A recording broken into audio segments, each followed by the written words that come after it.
For the next 3 weeks, I'm here in a remote part of the Pacific Islands.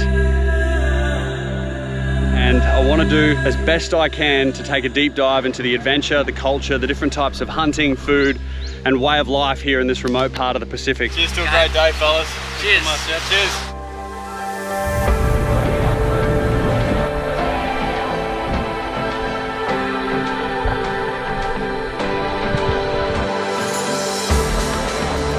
It was a cool experience. Give respect, get respect. That's how it works.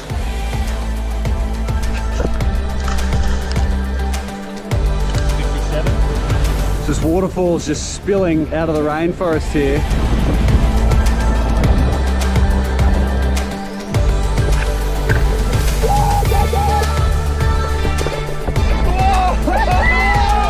Oh wow, man, what a fish! The tide's just about right, so we're going to jump in the boat. Let's explore some islands.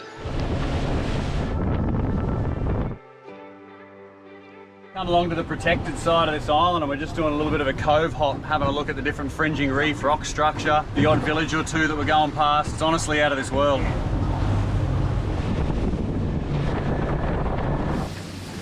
We've just come around this next bend of this island and it's sheer rock faces with rainforest growing out the side. I don't know how it's surviving clinging onto this dense rock, but there's this cave that goes down the back here and you can hear that there's a bat colony. We don't know how long or far it goes back in there, but we're going to throw the gear on, jump in, see if there's any fish. Just getting a closer look at this black and white sea snake, but it can't actually do you any harm because its mouth is so bloody small. I don't know, it must be looking for a feed up here, about 3 or 4 meters above the water. It's just cruising along, going up the rock face. I hope it doesn't fall on my head.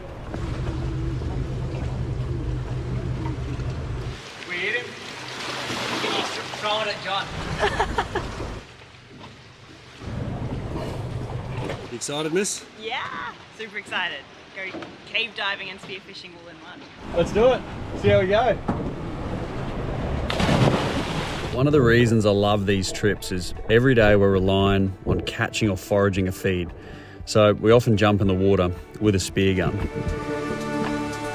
And the ocean here is a true pleasure to hunt. It's so clean, it's pristine, and most of the fish in this spot are hiding within cracks and caves and the reef. Like this Maori sea perch, which is one of my favourite fish to hunt. But this one here is a bit too switched on for me. It's really cool to be cave diving where I'm told very few people have ever dived.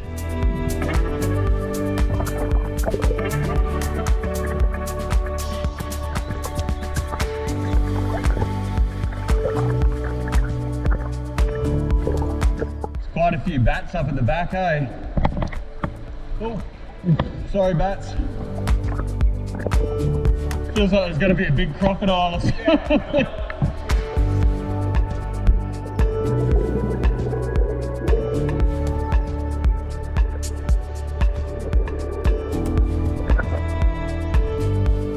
How cool is this? We left the coast to head to a wider seamount with a lot more fish life, and the pressure was on to get some tucker. All right, beauty. Thanks, mate. See you in there. Just can't get over how clean it is. It's so refreshing.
Oh, it was the perfect shot. At 500 meters that way, it's 1 kilometer deep. Under us is about 10 onto the reef. And as I look that way, there's thick, lush rainforest and a waterfall just exploding out onto the edge of the beach. What is this place?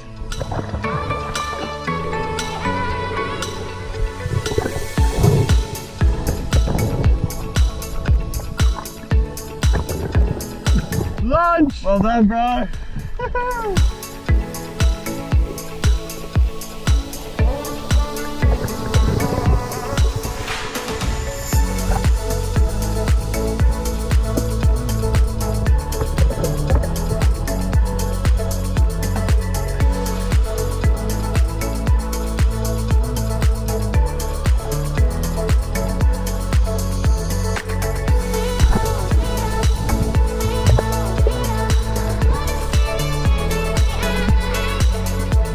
Thanks, John. Thanks, bro.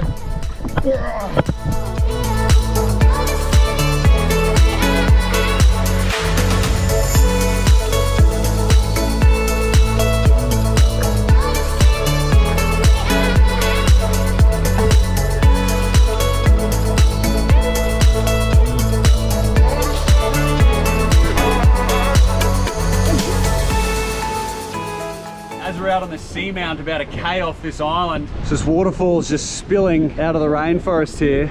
I'd say there's a pool at the base of it, which hopefully we can go and try and scale our way up there and get a look. And then it's coming down this almost secondary little waterfall, and then the fresh water's flushing out here into the salt. Pocket full of snails there. Pocket full of lunch. We've anchored the boat up, we've grabbed a little bit of gear and those couple of fish we got. We're gonna swim in, find somewhere to cook up lunch. Oh, camera gear.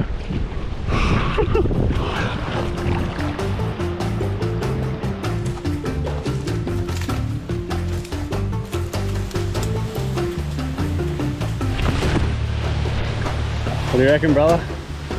Number one, eh? Number one.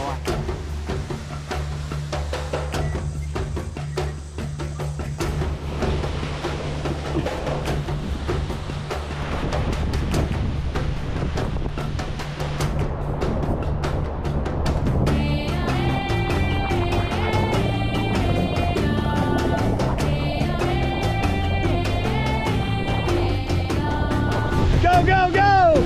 Woo! I'm trying to guard the spray so it doesn't wreck the lens. We're going to try to find some freshwater yabbies. I've made up a few bamboo sticks with a noose on the end, and they're getting the coconut flesh, chewing it up in their mouth so it's grated. Sprinkling that in a back eddy here at the bottom of this waterfall. There's a heap of freshwater yabbies, or cherubin, which are amazing eating. Be a good entree. Well done.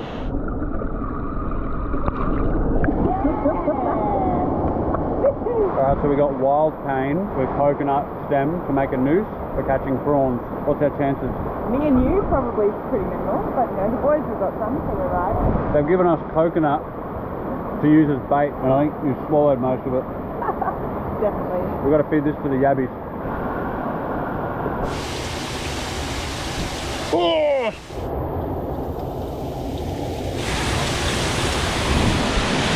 It is a lot harder than it looks. Yeah! That's a whopper! Well done! After catching an entree worth of yabbies, it was time to prep for a feed. But John cut up a few plates for the cook-up, and we head back down through the scrub to the beach, where Eddie, who's as legit as they come, had pre-sourced a couple of pieces of wood, one hard and one soft. And he didn't muck around in getting a fire going, all with friction. And it was extremely impressive just how quick he had this bush kitchen set up.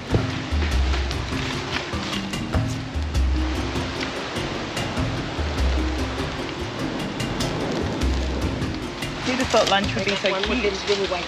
These are some little mollusks of some description that the boys managed to lever off the rocks. These are the ones we went after in the shallows when we were diving. They're just little rock snails. No idea how they're planning to cook them, but I'm sure they'll be delicious. There's a couple of different types. We've got a few there, enough for a bit of a feed to go with our fish. And then underneath here, We have trapped a few little freshwater yabbies, bit of a seafood smorgasbord.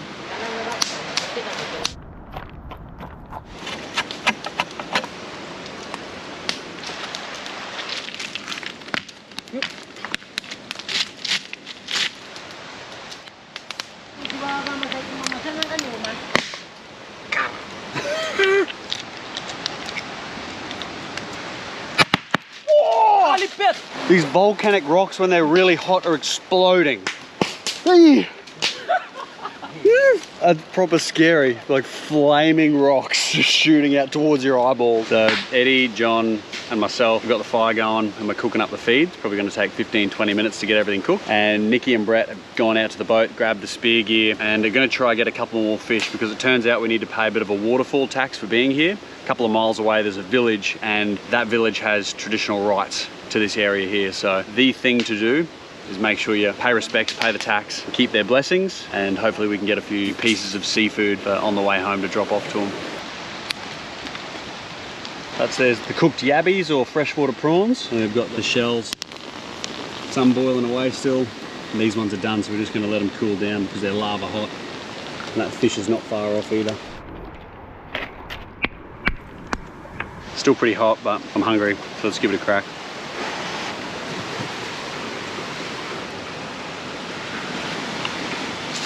Really nice flavour. Looks like a cooked oyster. Very savoury, very salty. Half is chewy, but not unedible chewy. The other half's quite tender. I think between that and coconuts and a couple of fish, you'd survive no worries. Yum. Whoa. That waterfall right up the top where we just were, this is the absolute bottom of it.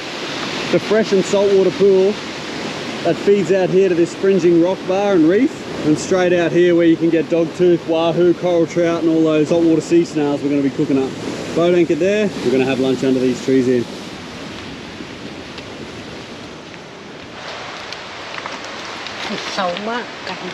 In language this is called salmon. And that's lunch. Okay! Woo! We're going to eat it all!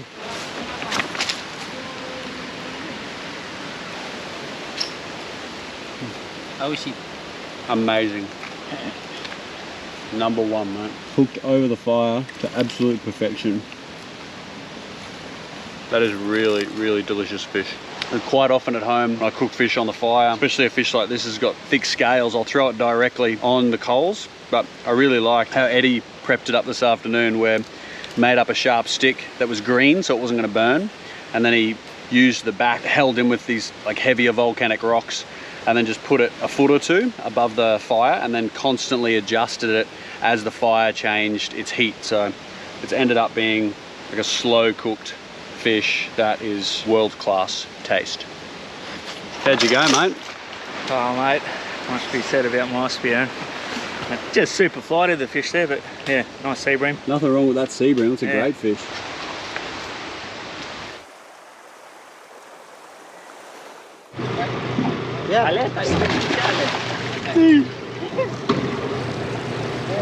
Pretty simple rule I've found in life is that if you give respect, you generally get respect. So given some fish, done the right thing. They've asked us to come into the village to have a quick look around and get some carver. Pacific Ocean right there, sunset, rainforest. This is where your village would be. Let me know in the comments if you could honestly live here. If this is like a romantic pipeline dream, just where you'd go for like a week, a holiday, or whether you could do a few years here. I'd be very curious to know. This is paradise, it's so beautiful. They've invited us in, welcomed us into their home, said if you want to have a shower, if you want to have a bathroom, have as much fresh water as you want, just come straight out of the mountain. They've got a 1.5-inch ag pipe here that just runs the most pure, pristine fresh water right to their doorstep. And then 15 meters that way is the reef. Unbelievable. This is cassava, sugarcane, bananas, taro, very well kept orchard. Oh, this is so beautiful, Florinda. And how many people come to here on Sunday? No, plenty. Plenty. They come on Sunday, yeah. Then we will have prayer. This is such a special space. Wow. A pretty self-sufficient setup here. They've got a church, which is by far the grandest structure They've got a kitchen, a common area, and then 3 or 4 bedrooms, which just mattress, mosquito net, and then the floor, like where a slab would be, or the floor is just coral that they've transported up from the beach, like thick coral. Yeah, just thatched roof huts, bamboo walls, and that's pretty much it. Very simple setup. They got fresh water, roof over the head, and a lot of fresh produce, an amazing garden, faith, and as much seafood as they'd ever need. So no doubt challenging at times, but they seem to be pretty happy, pretty stoked. Very hard to see, but Eth is right up.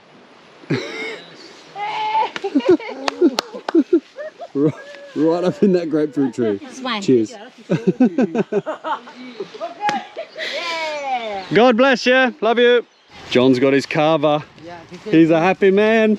Today drink kava. Yeah, tonight we drink kava? Yeah. Yeah, sounds good. Oh, we just stayed up there for like an hour and now the sun is almost set, so we need to pin it home. It's a couple hour ride back to camp.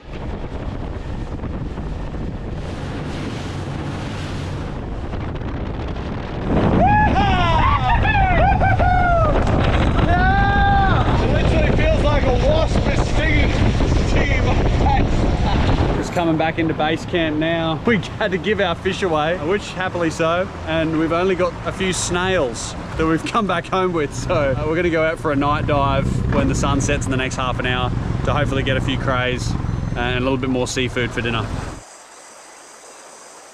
It's about 8 o'clock at night and there's no moon. It's a new moon, so it's really dark. We're going to swim out a few hundred meters to the edge of the reef and see what we can find. It is honestly pitch black. You just can't see anything. I really hope my battery doesn't die. Yeah, we'll just swim straight out. Hopefully there's no strong current, we'll end up in Samoa. I'll be honest with you, night diving on the reef would have to be my second favourite nocturnal activity. Most fish are asleep, so it's pretty easy pickings at the supermarket, but you don't know if there's like a shark behind your back or where the other divers are a lot of the time. And there's this eerie yet peaceful nature to it. And if you're lucky, there are different types of crabs and lobsters that walk all over the ocean floor. And this ideally is what we're after.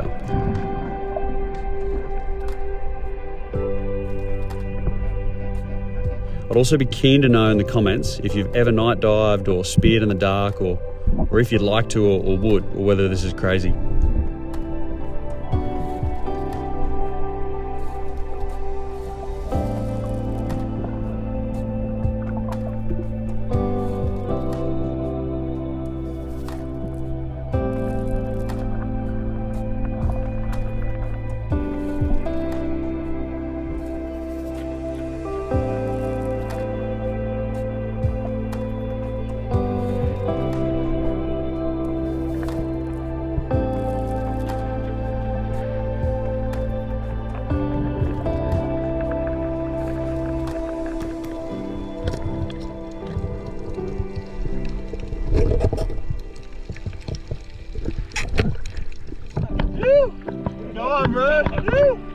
Nice. There you go.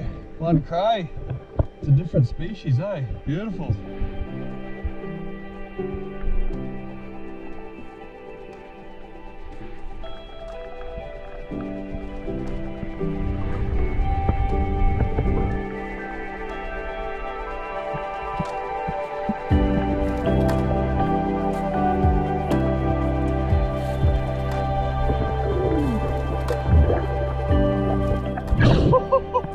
Holy!